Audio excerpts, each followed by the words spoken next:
Aqui, já estamos. Boa tarde, companheiros do Brasil. Buenas tardes, internautas de Espanha. Esta é mais uma edição de nosso canal de YouTube do Partido de Trabalhadores de Madrid. E hoje temos uma participação especial de nossas companheiras do núcleo de París, Carla e Anita. Bem-vindas, bem-vindas, companheiras. Hoy vamos a tener dos entrevistadas muy queridas y muy importantes que Carla más tarde nos va a presentar. Y vamos a hablar sobre el avance de la extrema derecha en el mundo, ¿no? Y por qué hemos elegido ese tema. Porque es una realidad que pasa no solo aquí en España y en Brasil, pero que pasa en todos los sitios del mundo prácticamente, y que está causando consecuencias, está resultando en una pérdida gradual de lo que son los derechos que hemos conseguido a lo largo del siglo pasado, ¿no? Todo lo que hemos conseguido se está revolcando y se está revolviendo a parámetros prácticamente de la revolución industrial. Ahora mismo en Europa, solo 4 países que no tienen representatividad de la ultraderecha en sus parlamentos. Y son Malta, Luxemburgo, Portugal e Irlanda. Además, en 7 países ya gobierna la ultraderecha, ¿no? Hungría, República Checa y Polonia tienen sus propios gobiernos de ultraderecha. Y Letonia, Eslovaquia, Austria y Bulgaria tienen gobierno de coalición. Seguramente muchos de vosotros ya habéis oído hablar de Víctor Orbán, de Matteo Salvini, de Marine Le Pen, Alice Weidel, y aquí en España Santiago Abascal. Son nombres muy reconocibles de la ultraderecha y que seguro que todo el mundo ya haya escuchado. En Brasil tenemos a Jair Bolsonaro, que ha sido un líder elegido por el mercado y el gobierno golpista que quitó Dilma, y que utiliza a sus seguidores para criminalizar a la izquierda y descaracterizar nuestra lucha por la justicia social. Algunos creen que hablar de esto, ¿no? Hacer subir sus algoritmos en las redes sociales, o bien coger el riesgo de hacer sus temas virales. Pero no nos podemos callar a este fenómeno, ¿no? Porque es un fenómeno que está pasando en todo el mundo y que está poniendo en jaque la democracia occidental. Hay un problema, y yo creo que pasó no solo en Brasil, pero que está pasando aquí en España igual, que no nos hemos tomado a serio que podría haber esa posibilidad de que la ultraderecha avanzara y que tomara sus asientos en los parlamentos. Brasil, por ejemplo, después de una dictadura, nadie se creía que iba a elegir un gobierno de ultraderecha. Y aquí en España igual. Después de todo lo que hemos vivido con la dictadura de Franco, nadie se creía que por ejemplo, un partido como Vox tendría tantos asientos en las últimas elecciones, ¿no? Entonces, Eric Hobsbawm decía que la ascensión de Hitler se dio por la negligencia de la Liga de las Naciones. ¿Por qué? Exactamente por eso, porque la derecha utiliza la extrema derecha con el objetivo de combatir la izquierda.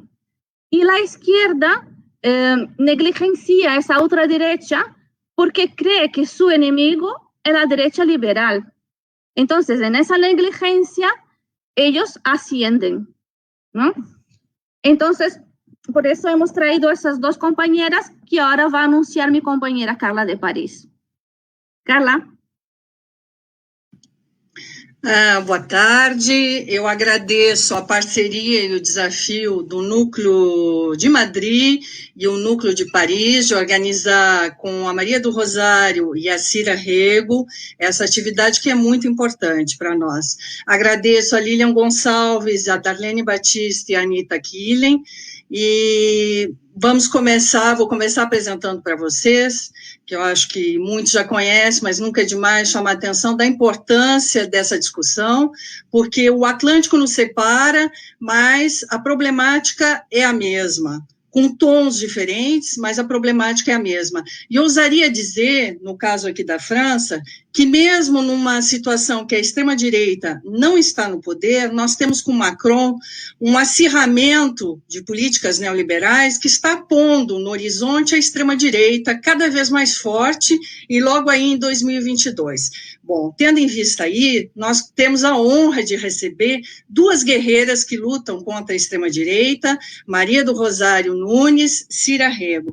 Maria do Rosário, deputada federal do Rio Grande do Sul, ex-ministra da Dilma da Secretaria de Direitos Humanos, e que tantas vezes sofreu um embate muito pesado da parte do Bolsonaro. Cira Rego, que é eleita eurodeputada pela Espanha, eleita pela Esquerda Unida, pelo Partido Espanhol Comunista, e que foi reconhecida justamente por ter lutado pela imigração, pelo direito de acolhida dos imigrantes, e que recolheu tanta inimizade da extrema-direita e dos nacionalistas. A palavra é de vocês, é um bate-papo informal e nós temos muito a aprender com vocês e agradeço muito terem aceito esse desafio.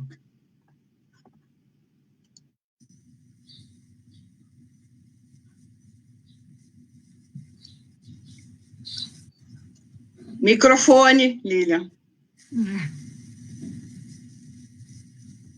Mi primera pregunta para Cira, perdona, es para Cira, y es sobre todo por lo que está viviendo ella en el Parlamento Europeo, que estamos viendo que PP está interviniendo mucho con el tema de obstacularizar la liberación de fondos para la reconstrucción del COVID. Entonces, me gustaría que comentaras algo sobre eso y cuáles están siendo vuestras dificultades y vuestra lucha ahí dentro, ¿sabes?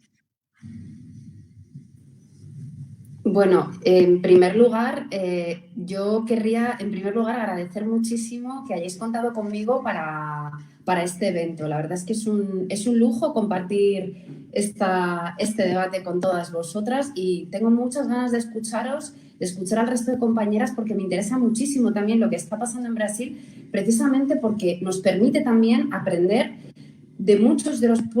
respecto a muchos de los procesos políticos que estamos viviendo ahora mismo en Europa y fundamentalmente muchos de los procesos políticos que están afectando a mi país, a España, porque es verdad que muchas de las cosas que estáis vosotras gestionando directamente en la realidad cotidiana y política en Brasil están reproduciéndose con a lo mejor algún matiz diferente, pero en muchos casos muy parecido, muy similar a cosas que están pasando con la extrema derecha aquí. Por lo tanto, estoy muy atenta a lo que digáis cuando yo me calle, porque me interesa muchísimo. Dicho esto, ¿qué está pasando en el Parlamento Europeo y con la derecha y la extrema derecha española con respecto a los fondos de recuperación? Bueno, decir que fundamentalmente yo creo que la extrema derecha, yo creo que esto es una cosa importante, porque además tiene mucha relación con la pregunta que haces, que tiene que ver con de qué manera se trabajan las propuestas políticas. La extrema derecha siempre tiene una enorme oportunidad cuando hay grandes crisis económicas. Yo creo que el capitalismo, el neoliberalismo, saben tirar muy bien de toda la propuesta política que hace la extrema derecha, de alguna manera para blindarse y legitimarse más. ¿Qué está sucediendo ahora? Estamos ante una crisis económica, o una previsible o una futura crisis económica según todos los indicadores económicos internacionales de carácter neoliberal, es decir, todos están poniendo en la agenda el hecho de que vamos directos a una crisis económica como consecuencia de la pandemia y de la crisis sanitaria. A Europa le ha afectado muchísimo y, bueno, de alguna manera Europa pues ha parado y se ha puesto a pensar y a considerar que es imprescindible intentar inyectar o intentar promover un gran plan de reconstrucción que de alguna manera frene, mitigue esta crisis económica que es prácticamente seguro que se va a desembocar y que se va a producir. Es evidente que frente a esta crisis, que no es una crisis fruto de una mala decisión política o económica o de una correlación de fuerzas asimétrica de los mercados neoliberales, que podría ser también, ojo, podría ser.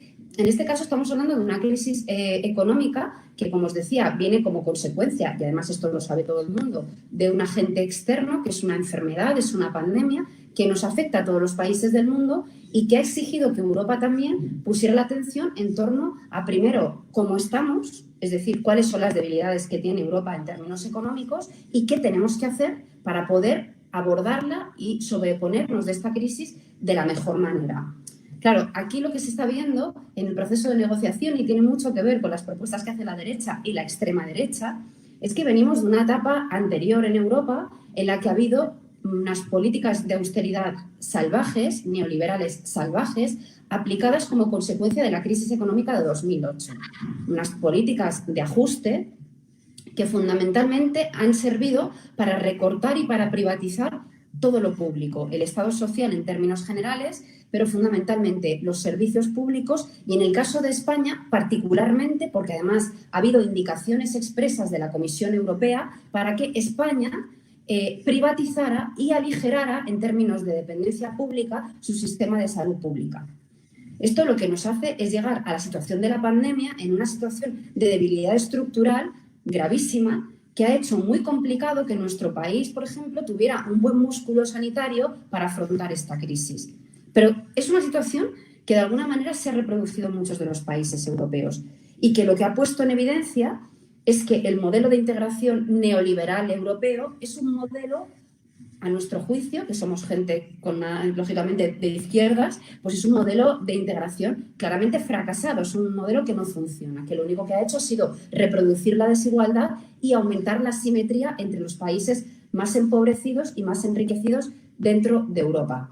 Claro, parece sensato, por tanto, que ahora mismo que tenemos un problema muy gordo, una crisis económica que se avecina, de unos indicadores muy preocupantes que pueden desencadenar y pueden aumentar estas desigualdades, parece sensato que haya países, sobre todo algunos como España, en el que, pues afortunadamente en este momento tenemos un gobierno de coalición, un gobierno de progreso, que estamos reclamando que la Unión Europea, en lugar de aplicar las mismas recetas que aplicó en 2008, que son recetas de ajuste y de precariedad, aplique otras recetas distintas, que es apostar por generar recursos, que la Unión Europea tiene muchos recursos económicos, que de alguna manera rescaten a los países, rescaten a sus pueblos, refuercen los servicios públicos, refuercen el empleo y refuercen la industrialización, porque nos hemos dado cuenta que Europa, a pesar de tener a gigantes industriales, como podríamos, en este caso podría ser Alemania, aún así tiene una debilidad industrial tremenda y no hemos sido capaces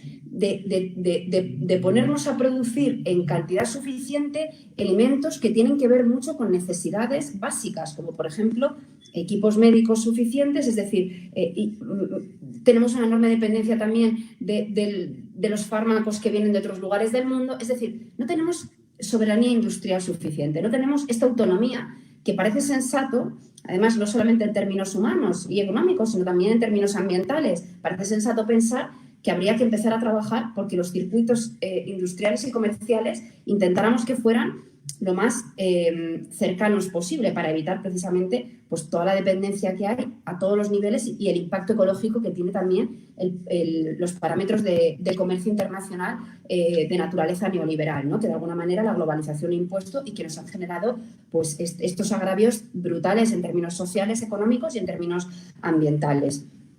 Bien, lo que nosotros planteamos fundamentalmente, sobre todo los países del sur, teniendo en cuenta toda esta pequeña foto que os he hecho, es exigir que la Unión Europea habilitara fondos que no nos sobreendeudaran, que no supusieran una carga económica extra, un sobreendeudamiento a los países más afectados. Entre otras cosas porque, volvemos a decirlo, es que esto del virus no es una mala decisión política o no, ni siquiera bajo un criterio neoliberal. Es que esto es un problema exógeno, esto es un problema ajeno a las voluntades políticas y sociales, esto es un problema que nos afecta a todos y, por lo tanto, tenemos que abordarlo desde otro enfoque, un enfoque mucho más social y un enfoque mucho más solidario, algo que en la Unión Europea ha brillado por su ausencia también durante todo el tema de la gestión de la pandemia.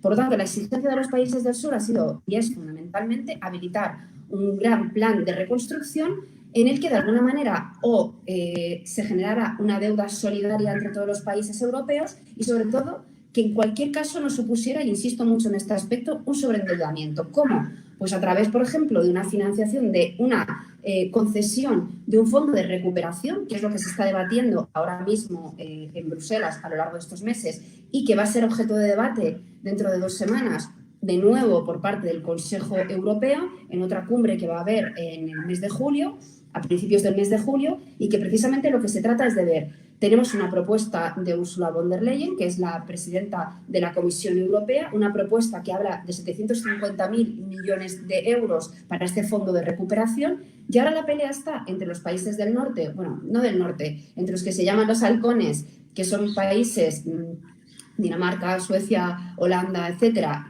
Estaba Alemania hasta hace poco tiempo alineado con ellos, que plantean que esos fondos vayan fundamentalmente con una condicionalidad.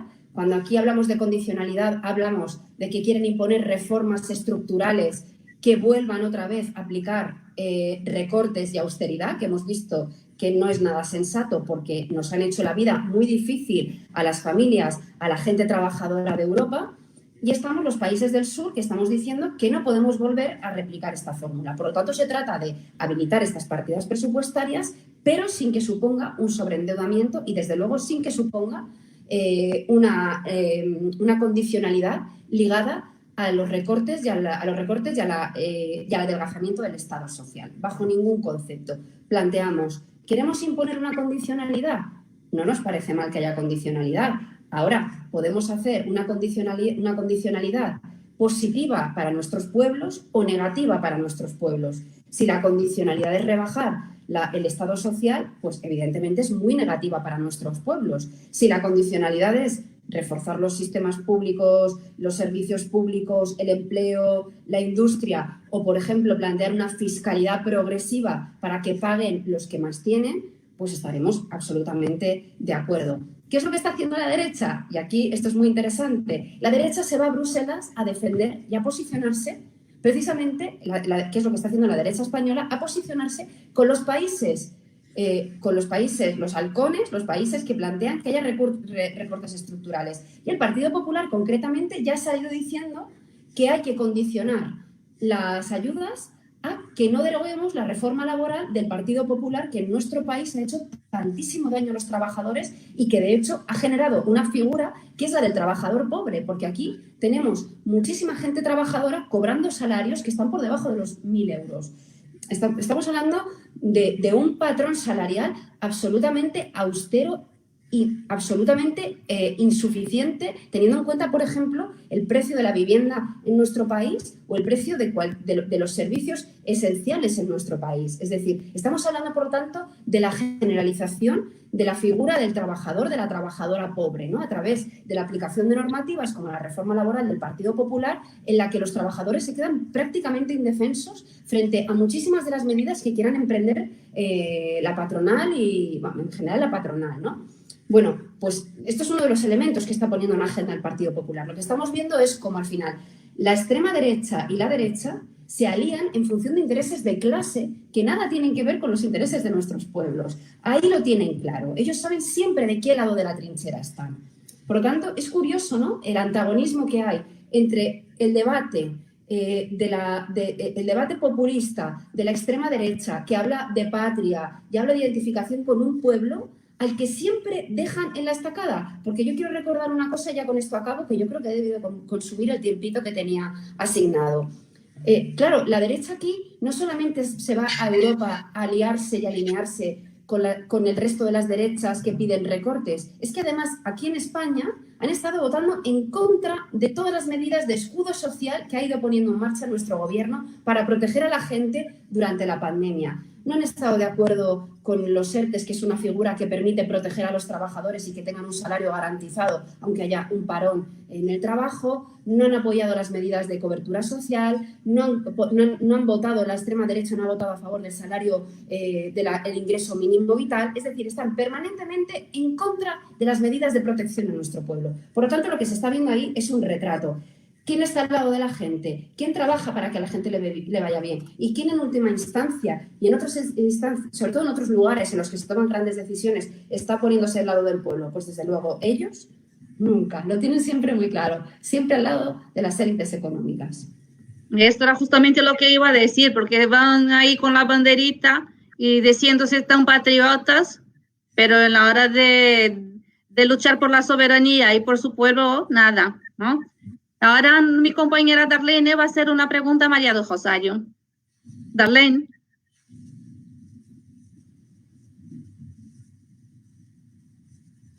O som. Darlene, ativa o microfone. Não, ativa, aí. Me escuta agora? Sim? Sim? Desculpa. Antes de fazer a minha pergunta diretamente a Maria do Rosário, eu gostaria de fazer algumas observações.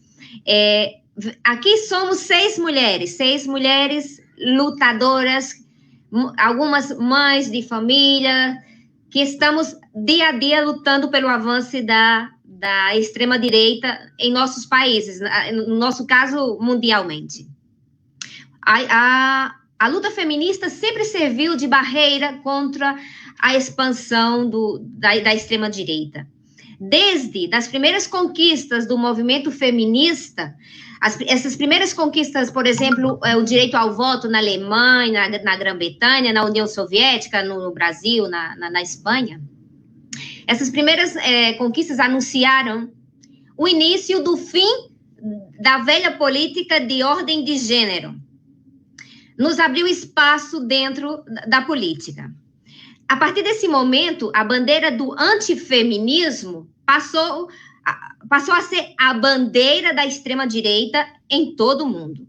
Basta qualquer mulher conseguir uma pequena cota de poder político, como no caso da Cira e da Rosário, para surgirem os conservadores dizendo, com o seu discurso patriarcal, que lugar da mulher, que o papel da mulher na sociedade é o papel de mãe e de esposa. Por que eu quero chegar até isso? Porque Rosário sofreu um acoso sistemático do Bolsonaro no nosso país. No Brasil, algumas pessoas dizem que Bolsonaro é um projeto de ditadura, é um projeto de ditador, né? Mas existe uma diferença entre a ditadura e o fascismo.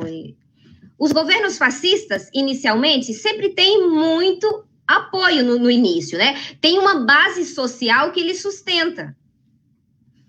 Por incrível que pareça, no Brasil, Bolsonaro recebeu um apoio muito grande das mulheres brasileiras.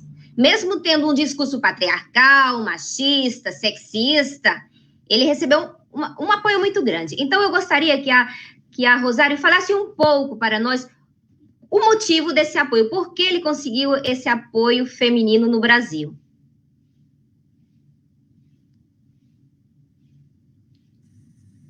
Obrigada, Darlene, pela questão. Um abraço a Lilian, a Carla, um abraço especial, vou me permitir isso, a minha amiga Anita Killing, que é como eu, aqui desse canto sul do Brasil, do Rio Grande do Sul, a quem...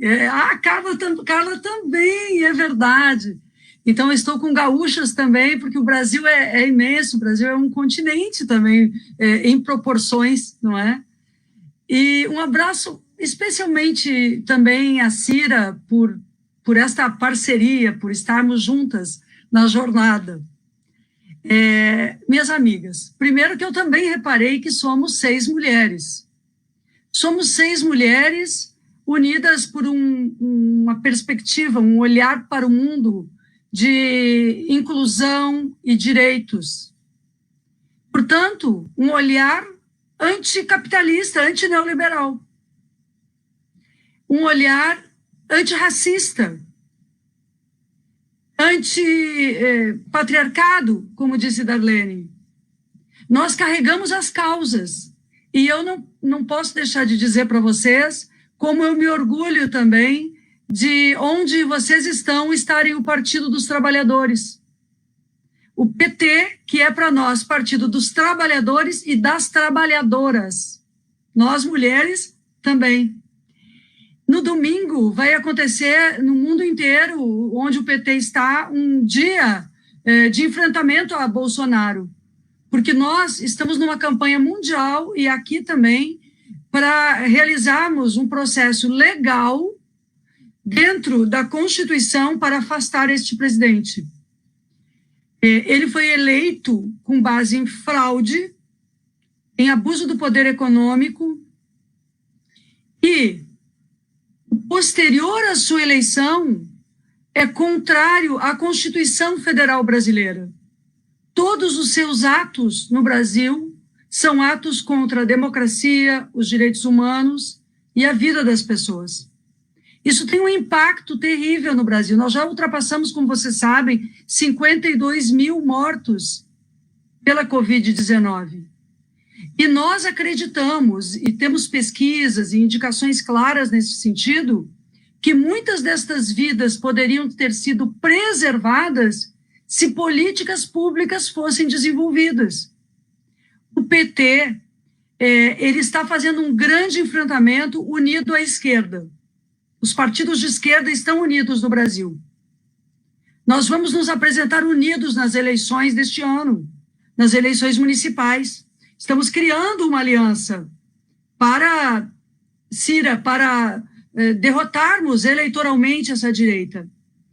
Mas a questão que a Darlene apresentou, ela é muito importante, porque nós temos que atacar e enfrentar a extrema-direita no seu projeto neoliberal e na sua cultura de ódio.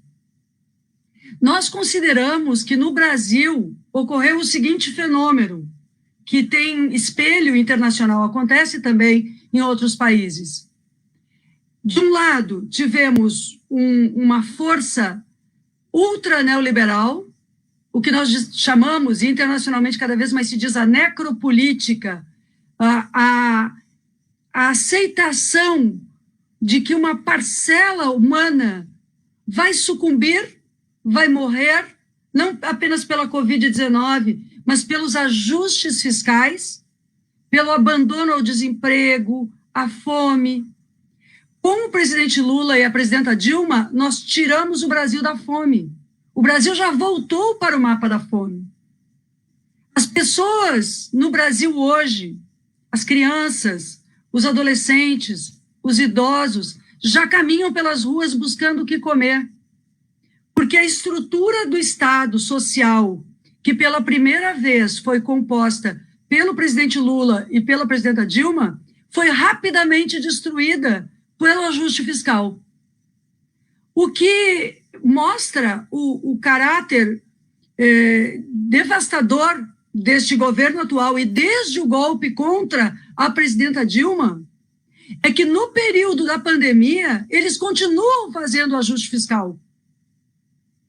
Eles continuam diminuindo os investimentos na saúde, na educação, em assistência. O Brasil é o maior produtor de grãos do mundo, mas não só grãos. Nós temos uma economia diversificada no que diz respeito ao campo, que produz na agricultura familiar, por exemplo, tudo que é necessário. Quase 400 itens são produzidos pela agricultura familiar. Quem mais distribuiu alimentos no Brasil para os mais humildes foi o MST, o MAB, o Movimento dos Pequenos Agricultores. Estes movimentos do campo, dos trabalhadores do campo, eu faço questão de dizer isto, eles estão mostrando o sentido da solidariedade ativa num momento mais difícil para a preservação da vida no Brasil, ao contrário do governo, que ao invés de posicionar o Estado para a proteção das vidas, continua produzindo um ajuste fiscal e uma disputa com os governos dos estados e dos municípios que compromete ainda mais a vida. Mas, quando a Darlene me pergunta sobre nós, mulheres, Darlene, nós temos um desafio. Nós, da esquerda, abrimos a porta da vida institucional, lutamos por mais mulheres. E quando nós nos damos conta, no espaço institucional das eleições, obviamente não só nós estamos disputando, mas este projeto da extrema-direita, associado ao fundamentalismo religioso, no Brasil, produziu também a eleição de mandatos de mulheres antifeministas, contrariamente à liberdade e às mulheres. Bem, eu gosto de pensar, aí eu vou falar como eu, Maria, aqui, né? Eu gosto de pensar que no PT, e como uma mulher de esquerda e como feminista, eu não sou uma mulher que foi atacada por este sujeito. Eu gosto de pensar que eu sou uma mulher que derrotou este sujeito. Porque a única coisa que eu pretendia em relação ao desrespeito dele é que todas as mulheres sentissem o poder que elas têm de, juntas, unidas, lutarmos contra essa estrutura patriarcal, injusta, que julga os nossos corpos, que julga a nossa forma de ser, que não aceita a nossa presença pública, sobretudo quando nós não estamos no padrão que a extrema-direita quer.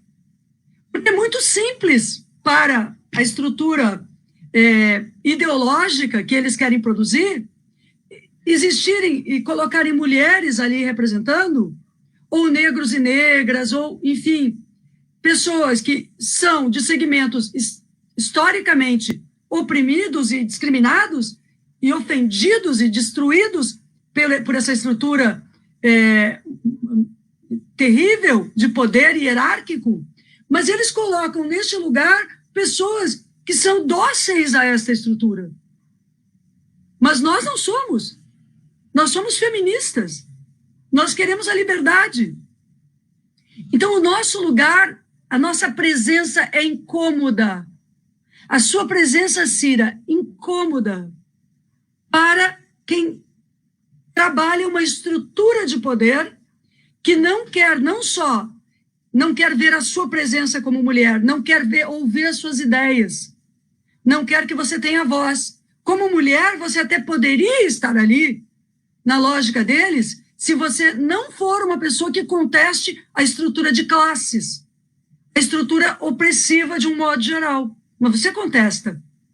Você é uma mulher de esquerda, da classe trabalhadora. Então, eu acho que o que acontece no Brasil é que eles, Darlene, se valeram do ataque a nós mulheres, sobretudo associado, volto a dizer, ao fundamentalismo religioso, para, desta cultura, produzir a força para nos derrotarem. Mas, sejamos claros, aí numa questão que Lilian colocou antes, não existe democracia com extrema-direita no poder. E não existe extrema-direita no poder sem conexão com a direita clássica. O que aconteceu no Brasil é que os liberais de direita, né, nem tão liberais, mas de direita, mostraram que nem eram tão liberais no sentido liberais democráticos, eles aceitaram Bolsonaro. A imprensa aceitou Bolsonaro. Todos fecharam os olhos. E aí, Darlene, não foi realmente porque nós não avisamos. Porque as mulheres brasileiras e no mundo foram para as ruas e disseram, ele não. É que, para estes segmentos, valia mais a pena levar adiante a pauta econômica que eles tinham do que ouvir o que as mulheres tinham a dizer. Mas nós sabíamos o que era um fascista. Porque primeiro o fascismo foi contra nós. O fascismo foi contra os negros, foi contra os indígenas. No entanto, essa grande sociedade do capital, da mídia e do poder tinha tanta vontade de não ter mais o PT, de atacar o presidente Lula, que eu vi que a Darlene está com a camiseta e eu também aqui, ó. A Darlene atrás está com com a marca do Lula e eu também. Eles tinham tanta vontade de atacar o que significava, porque o Lula, a Dilma, vocês, nós significamos muito, não para nós mesmos, mas nós significamos para aqueles que hoje estão sofrendo. E é por isso que nós não desistimos. Então, sejamos nós as pessoas que marquemos o seguinte: eles nos agridem, mas nós somos capazes de derrotá-los. É isso que eu gostaria, assim, de marcar muito forte, todos os dias. Nós somos capazes de derrotá-los. Isso simbolize isto. Não por mim, mas por todas nós, como a gente sempre diz, e por uma nação e por um mundo. Porque a Cira e a Lilian também falaram, e eu concluo aqui dizendo isso, que essa leniência com a extrema-direita, como se a gente não imaginava que isso seria possível. Mas eu sou parlamentar no 5º mandato de deputada federal. E eu vou dizer uma coisa a vocês. O parlamento não pode aceitar os fascistas, a apologia à tortura e à violência. Se há uma instituição responsável por ter permitido isso no Brasil, é o parlamento brasileiro, que jamais poderia ter deixado a Constituição ser pisoteada por alguém que homenageava um torturador. A força dessas ideias da extrema-direita está na mobilização do ódio que eles conquistam. Mas nós temos que mobilizar outros polos, né? Enfim, polos positivos de liberdade, que é o que carregamos. E talvez aí trazer alguns setores que, se ainda houver centro em algum lugar do mundo, no Brasil praticamente não há, mas se houver centro, que raciocinem sobre o apoio que deram a estratégias de destruição da vida, da economia e da natureza e de tudo que existe. E nós, Darlene, somos resistência. Somos a pedra no sapato. Somos mesmo. Agora a Anitta também vai fazer uma pergunta para a Cira. Segue, Anitta. Tira o microfone. Ativa o microfone. Ok. Boa tarde a todas nós, né? E a todos que estão aí no mundo inteiro nesse momento de pandemia e de muita gente de confinamento social que podem estar nos assistindo aqui. É impressionante, assim, com a Cira e a Rosário, né, a gente acompanha bastante a questão da Rosário em Porto Alegre, e eu fui vereadora na cidade de Alvorada, vizinha lá de Porto Alegre.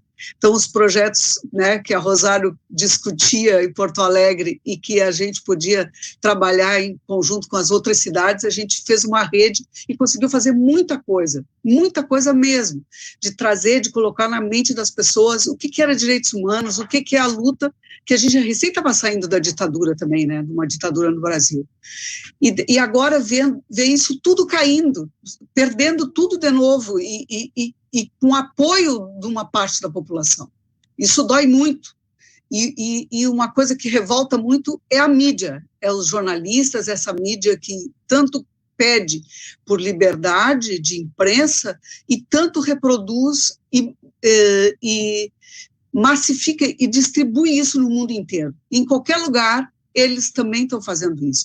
Então, assim, cresce o fascismo, cresce a extrema-direita, pelos espaços que são dados por todos, como a Rosária disse. Todos ajudaram a construir a chegada ao poder dessa gente que está chegando agora. Né? Mas aí, Cira, muito prazer em conhecer e saber do teu trabalho também aqui, que não é fácil. Então, Cira, quais os dispositivos que a comunidade europeia dispõe para apoiar o Brasil no contexto atual? O que tu pode nos dizer sobre isso? Bueno, la verdad es que, claro, el problema es cómo es la Unión Europea y, por lo tanto, partiendo del cómo es, se establecen los tipos de mecanismo de cooperación de ayuda. Y aquí conviene, bueno, yo soy siempre muy clara porque nosotros somos de una fuerza política muy crítica, como he dicho ya antes, con este modelo de integración, con este modelo de Unión Europea. Sí que nos reivindicamos gentes a las que nos gusta Europa, pero nos gusta más la idea de la Europa fraterna, de la Europa antifascista, que creemos que una de las señas de identidad grandes que construyeron la idea de Europa fue la Europa antifascista, que luchó muchísimo con experiencias maravillosas en términos políticos, sociales y humanos contra el fascismo, y que por desgracia ahora estamos viendo que hay una batalla ideológica incluso por silenciar toda esa historia europea, que es profundamente inquietante y que le viene muy bien a una buena parte de la extrema derecha europea, lógicamente, ¿no? Bueno, lo que quiero decir es que la Europa que tenemos es una Europa que está unida prácticamente y exclusivamente bajo el parámetro de intereses económicos, pero no de intereses económicos de carácter popular o que tengan que ver con las necesidades de nuestros pueblos, que bueno, podría ser interesante o incluso no estar mal, sino que tenemos un modelo de integración, un modelo de Unión Europea que está aliado fundamentalmente en torno a los intereses de las élites económicas europeas y en sus mecanismos de relación comercial con otros polos económicos y políticos del mundo.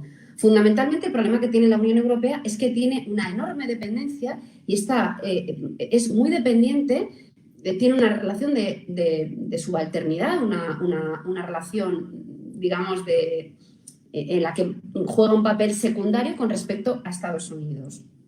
Y tiene una relación, por lo tanto, muy condicionada respecto hacia lo que hace en cooperación con otros países, muy condicionada por esta propia relación que tiene con Estados Unidos, que sabemos además todos y todas cuál es la política de Estados Unidos en términos de globalización del planeta a nivel militar, a nivel económico, a nivel de explotación de derechos, etcétera, etcétera, etcétera. No me voy a detener en este aspecto, pero digamos que sí condiciona mucho las relaciones que tiene la Unión Europea. Y yo creo que el problema que tenemos fundamentalmente es que los mecanismos que se establecen a día de hoy por parte de Europa con respecto a otros países, y en este caso con respecto a Brasil, tienen que ver con un carácter puramente puramente comercial, pero con unos parámetros muy neoliberales. Entonces, ahora mismo, claro, con la correlación de fuerzas que hay, el mapa que tenemos en Europa y la importancia y sobre todo los resortes que maneja la economía neoliberal, los principales puntos de entendimiento con Brasil se basan fundamentalmente en la política comercial. Esto es lo que ahora mismo tiene sobre todo establecido la Unión Europea, teniendo en cuenta que uno de los socios comerciales más importantes de Brasil, si no el más importante, creo que es la Unión Europea, porque hay una política comercial activa en la que la Unión Europea fundamentalmente lleva a Brasil industria, automóviles, y luego importa, por supuesto, materias primas, que eso es fundamental, porque es uno de los países que de alguna manera sí que tiene un acuerdo comercial con Europa, con la Unión Europea, en la que extraemos, contribuimos a esa política de economía extractivista, trayéndonos muchas materias primas de Brasil. Claro, ¿qué sucede con todo esto? Lo que sucede es que al final quienes salen ganando son siempre los mismos, allí y aquí. Al final tenemos una política comercial diseñada a la medida de los intereses de las élites económicas, tanto en Brasil como en Europa. Y en cualquier caso, que alimenta la maquinaria neoliberal. Una maquinaria que ya estamos diciendo hace un ratito, que lo que genera es un patrón de desigualdad tremendo, de inseguridad tremendo y que por lo tanto abre en canal la posibilidad de que mucha gente sustente y apoye a la extrema derecha. Es decir, las políticas económicas son las que generan un enorme sentido popular que se decanta muchas veces por la extrema derecha, aunque sea en connivencia de la derecha y la extrema derecha. Pero al final tiene que ver mucho con estas políticas. Es decir, por lo tanto, a mí es una pregunta que me interesa mucho, pero por desgracia la contestación se basa fundamentalmente en que ahora mismo el pilar de conexión que hay fundamental entre Europa y Brasil son acuerdos comerciales y sobre todo va a estar muy determinado por el futuro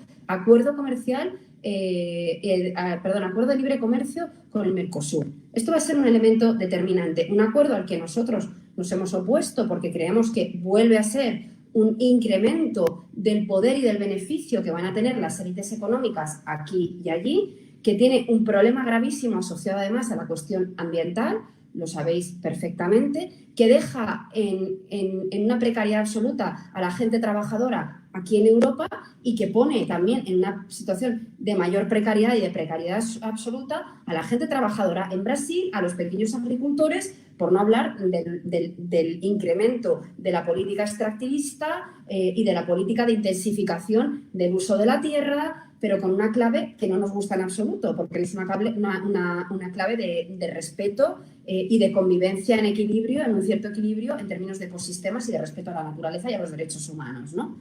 Por lo tanto, a mí, más que los mecanismos de la Unión Europea, que es una unión comercial que lo que produce son relaciones comerciales en un mapa de globalización neoliberal, creo que lo interesante es qué propuestas tenemos, ¿no?, para cambiar eso. Porque, claro, podemos hablar... A veces en la izquierda hacemos estos análisis y evidentemente no nos gusta lo que hay. Creo que tenemos que atrevernos a soñar y a planificar qué es lo que queremos, qué alternativas puede haber. Porque, de hecho, puede haber alternativas a las relaciones entre dos polos diferentes del mundo. Se pueden hacer en una clave, por ejemplo, de multilateralismo, que yo creo que es mucho más interesante que la clave de globalización económica. Se pueden plantear, por ejemplo, que las relaciones comerciales, por tanto, no atenten contra los derechos y contra las condiciones laborales de la gente trabajadora en ninguno de los lugares, en ninguno de los dos lugares. Creo que es fundamental, además, en estos tiempos que corren, y esta mañana justo estaba mirando las noticias y esta noticia tan preocupante de lo que está pasando en el Ártico y de las temperaturas atroces que hay ahora mismo en el Ártico y el problema que tenemos de crisis ecosocial, que es una realidad material con la que tenemos que convivir y que tenemos que plantear si hacemos algo, creo que es fundamental que hubiera un gran pacto con Brasil para proteger la biodiversidad de Brasil, porque es que nos va la vida en ello no solamente a quienes vivís en Brasil, es que también nos va la vida en ello al resto de gente que vivimos en el planeta. Y me parece un asunto central. Además, un asunto central en términos de propiedad, de explotación y en términos de sostenibilidad ambiental. Claro, esto requeriría cambiar un poco la orientación de cómo nos sentamos a hablar con otros países, de cómo nos sentamos a hablar entre unos polos y otros del planeta y qué ponemos en el centro. Si ponemos en el centro los derechos humanos, el respeto a la diversidad, la protección del medio ambiente, un comercio que esté hecho a la medida de las necesidades de nuestras comunidades y no a la medida de las necesidades de los mercados. En fin, yo creo que hay que empezar a trabajar con parámetros distintos, con marcos distintos, y yo creo que se abren enormes oportunidades porque sí que empieza a haber un sentido común muy grande entre la gente trabajadora de que tenemos que proteger nuestra tierra, nuestros barrios, nuestro ámbito cercano, nuestros derechos y aquellos elementos comunitarios que nos protegen. Y esto es un elemento, yo creo, de carácter universal. Da igual donde estés, da igual el sitio del mundo en el que estés. Yo creo que es de sentido común. Cada vez hay más gente en estas posiciones. Por eso yo creo que es importante que tengamos diálogos como estos entre mujeres, que yo creo que tenemos esta visión feminista en la que hablamos de poner como necesidad en el centro otros elementos que no tienen.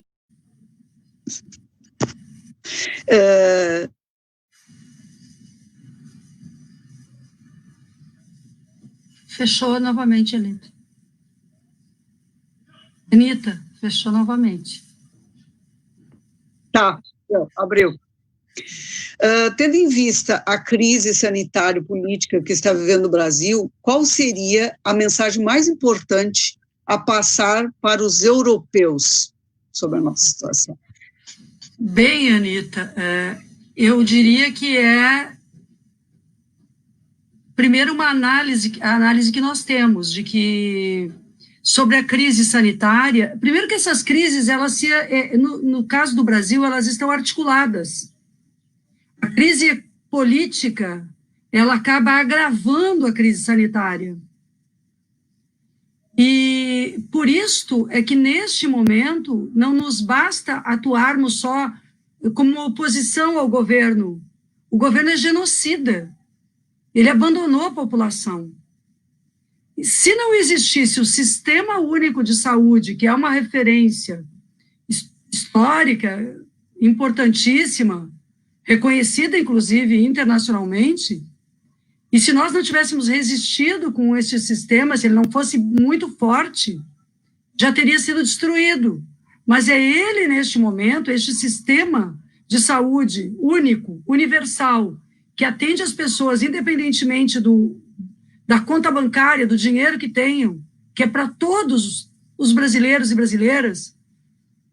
Este sistema é que está mantendo a vida das pessoas, mas ele foi muito atacado ao longo do governo Temer para cá, porque foi aprovada a emenda constitucional 95, que criou o teto de gastos e, portanto, é a base de onde parte o chamado ajuste fiscal do Brasil, que significa, na verdade, o Estado mínimo.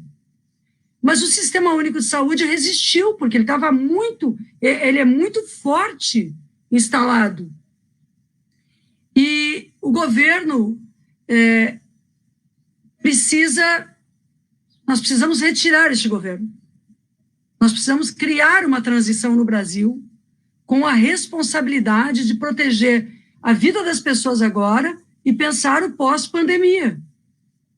É um governo que não dá conta das necessidades da população neste momento, está ilegal, porque fere a Constituição brasileira, e não terá condições de resolver os problemas graves que vão advir deste período. Porque quando chegou a pandemia no Brasil, Anita, nós já estávamos com 13 milhões de desempregados. Grande parcela da população, sobretudo as mulheres, com trabalho precário. Isto que o presidente Lula e a presidenta Dilma, até 2012, 2013, nós tínhamos uma situação de pleno emprego do Brasil. Então, é neste período, em poucos anos, nós destruímos a economia nacional e as pessoas foram jogadas ao léu. Bom, a minha mensagem, então, seria: nós estamos resistindo aqui com todas as pautas, observamos positivamente a crítica à questão ambiental que a Europa faz ao que acontece no Brasil. Isso está nos ajudando, nos ajuda que a União Europeia, que diversos países estejam críticos à destruição ambiental da Amazônia, à utilização sem limite dos agrotóxicos, à aprovação de mais de 200 tipos de veneno que estão sendo jogados nos alimentos no Brasil. Isso, para nós, é importante que essa crítica exista, porque mostra que nós estamos certos naquilo que estamos fazendo aqui, que é tentando enfrentar um governo que tem um pacto com as empresas que produzem os venenos, que estão destruindo o país, e a saúde dos brasileiros e brasileiras. Ao mesmo tempo, eu diria que nós precisamos de apoio político contra o fascismo. A violência das polícias se transformou em algo incontrolável, porque o governo Bolsonaro se comunica diretamente com as polícias dos estados, muitas vezes desrespeitando os governos estaduais, e forma no meio dessas polícias um núcleo, em cada uma delas um grupo de pessoas vinculadas a grupos criminosos. Então incentiva naqueles que deveriam proteger a vida uma ação criminosa. O governo Bolsonaro também é um governo armamentista.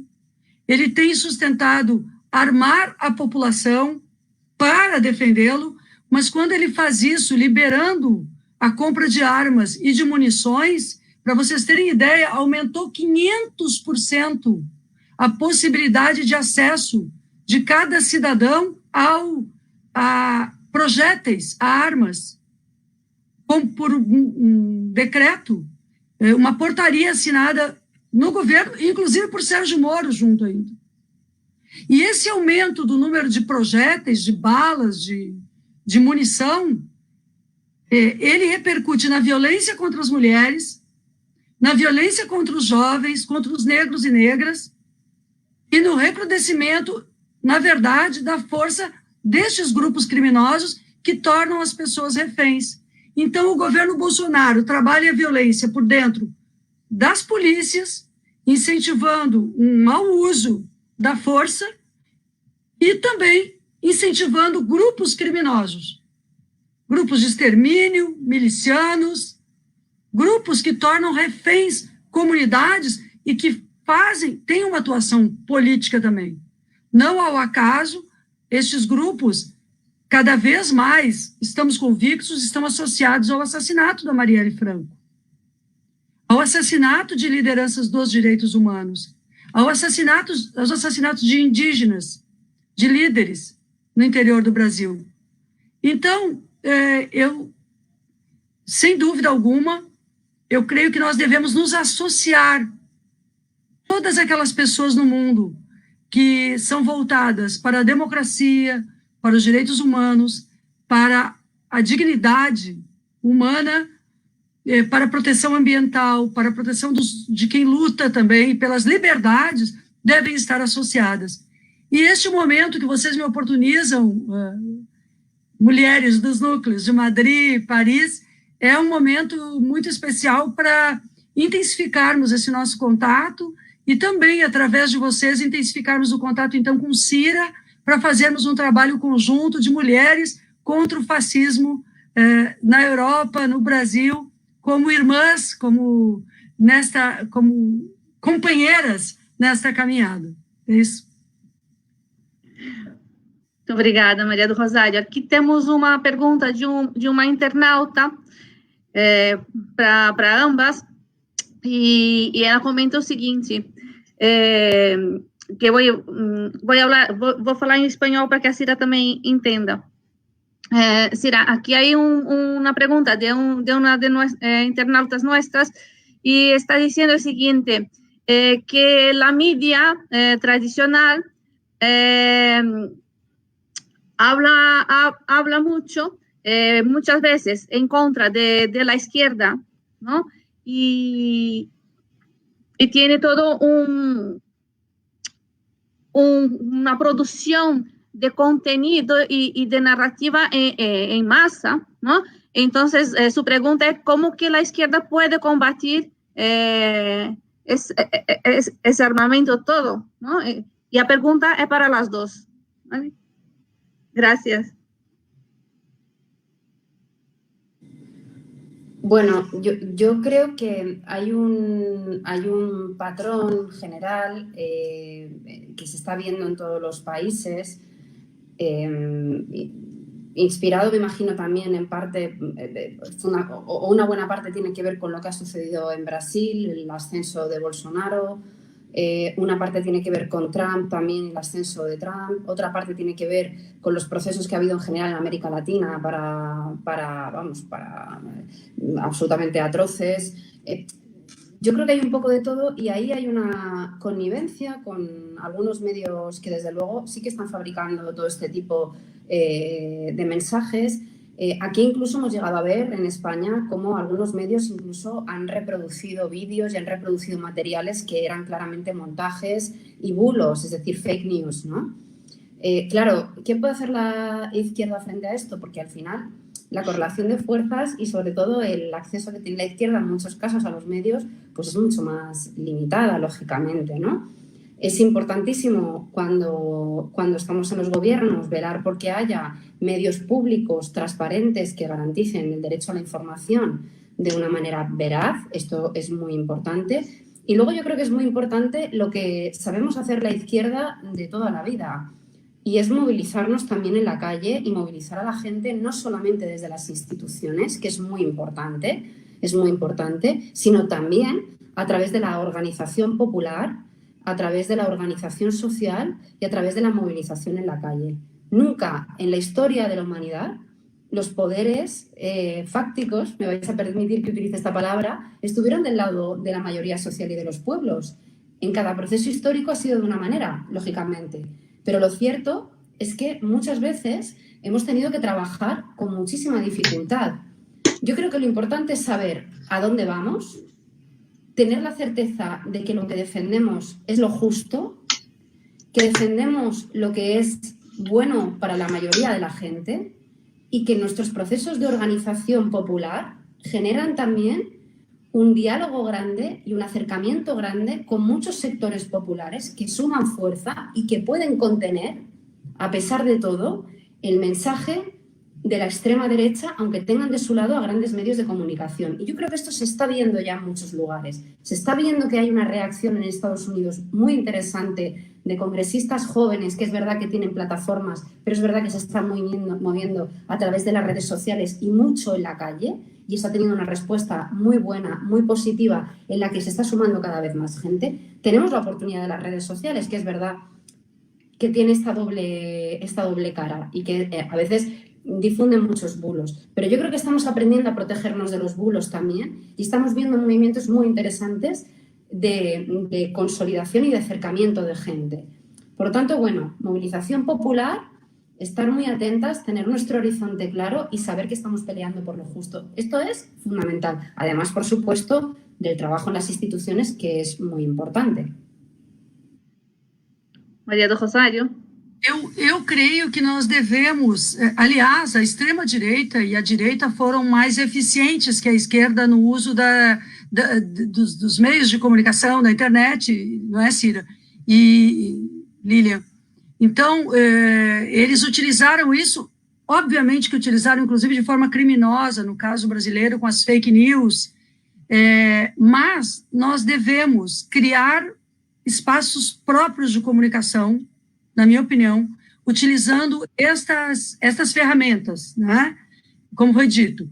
E eu acredito que, ao utilizarmos esse espaço e essas ferramentas, nós devemos imprimir qualidade e conteúdo a elas, de forma que possamos ter uma formação política, que Cira falou na educação, que eu acho que é muito fundamental isso, para a utilização de conceitos e dessas ferramentas, de forma a serem instrumentos de liberdade. Isto, se nós conseguirmos fazer isto, o que, de certa forma, a pandemia também nos colocou numa possibilidade de estarmos aqui também utilizando isto, nós estamos transformando este tempo, como seres humanos, nós transformamos uma realidade, sempre procurando caminhos que possam nos dar saídas diante dos problemas colocados. E estarmos utilizando essa tecnologia de uma forma estendida, ampla, democratizando o uso dessa tecnologia, é fundamental. Como nós sairemos desse processo, quanto usaremos dessa tecnologia, eu acho que é uma questão. Mas não só isso, porque os nossos, no caso, a linha que produz o ódio, também está usando essa tecnologia agora. Né? Então, nós precisamos fortalecer a nossa presença aqui com conteúdos. O que muda não é só a extensão e a intensidade, o que pode fazer mudar essa realidade não é a extensão e a intensidade que nós usarmos esse instrumento, mas é também qual o conteúdo que nós vamos colocar nele, de forma que ele possa produzir uma resposta positiva de quem participa. Eu acho que se nós conseguirmos fazer isso, tivermos um plano, e conseguirmos internacionalmente, inclusive, fazer esta ocupação de espaço, pode influenciar a mídia tradicional. Pautar a mídia tradicional também. Aqui para lá. Como quando a gente vai às ruas, em manifestos, eu não tenho nenhuma dúvida que a força do povo está em ocupar as ruas. Nós estamos impedidos em muitos sentidos. Há líderes corajosos que estão tentando mostrar aqui no Brasil, as torcidas organizadas, inclusive, que há possibilidade de reagir com cuidados, enfim, tomando cuidados, mas uma possibilidade de ocupar as ruas para não deixar as ruas somente à extrema-direita. Nós temos essa preocupação no Brasil. Mas nós agimos com responsabilidade diante disso. E, portanto, qual é o nosso espaço agora, ao mesmo tempo que se fazem esses atos localizados para disputar essas ruas só das torcidas irem para as ruas, já mudou muita coisa também na narrativa dos meios de comunicação tradicionais. Agenda, por desgracia, elementos que pueden ser críticos en las próximas décadas. Por lo tanto, creo que conviene que tengamos una alianza estable y que tengamos capacidad de comprometernos, de vincularnos y de seguir caminando juntas, ¿no? Estemos donde estemos, porque yo creo que la lucha, en definitiva, es exactamente la lucha. Luchar contra Bolsonaro es un asunto también que tiene que ser un asunto nuestro, es decir, de quienes estamos en Europa.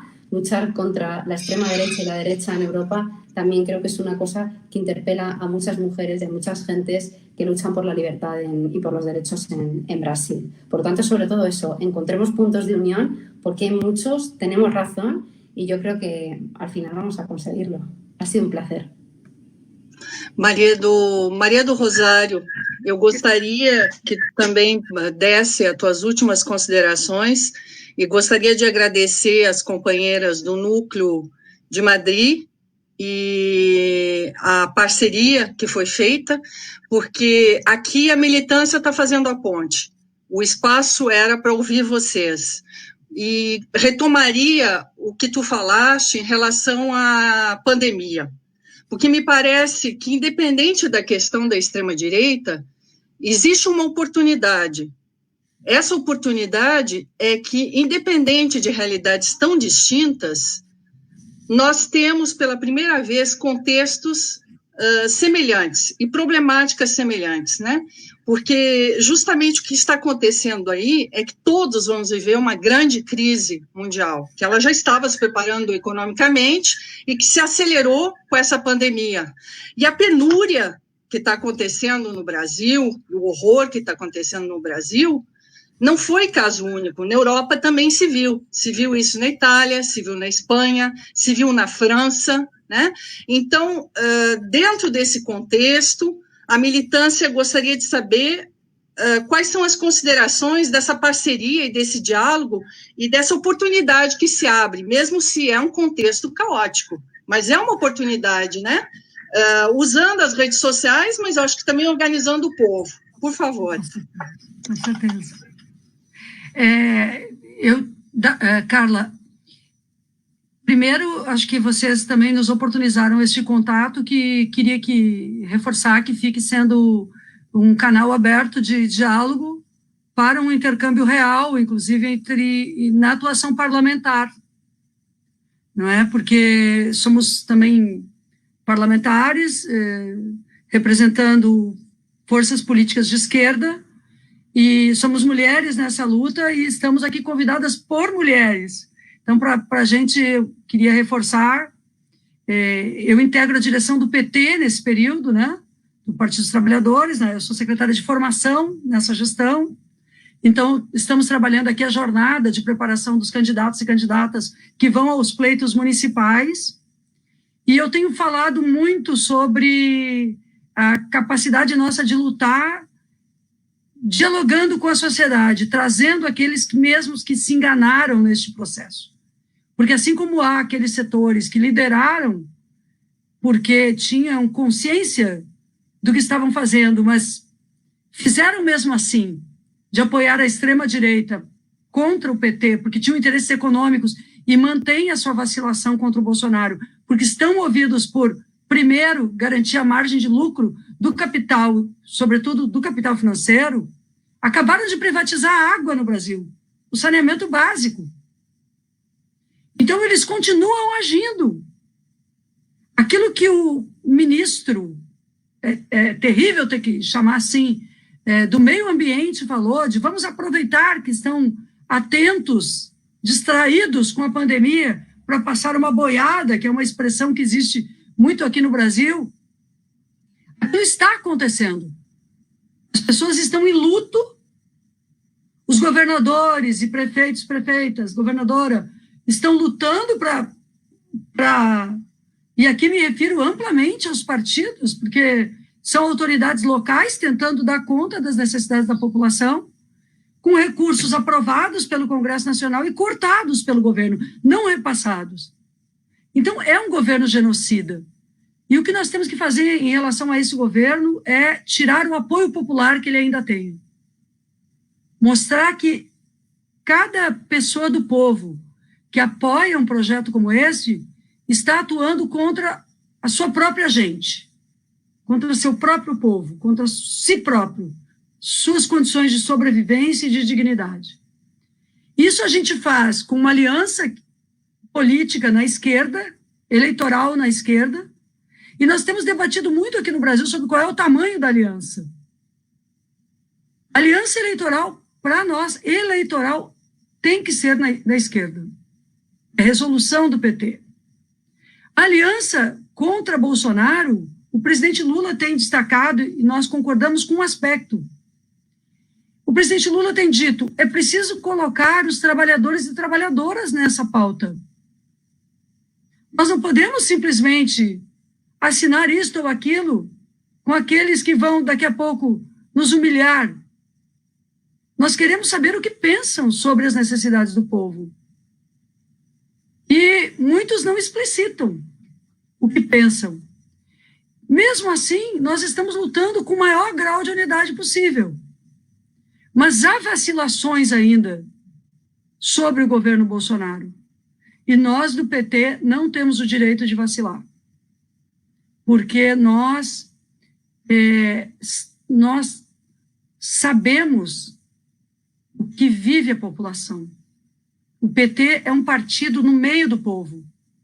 A capilaridade do PT, eu acho que é importante dizer isso a quem está na Europa, não a vocês dos núcleos, mas a Cira. O PT, Cira, é um partido no meio da Amazônia, nas comunidades ribeirinhas.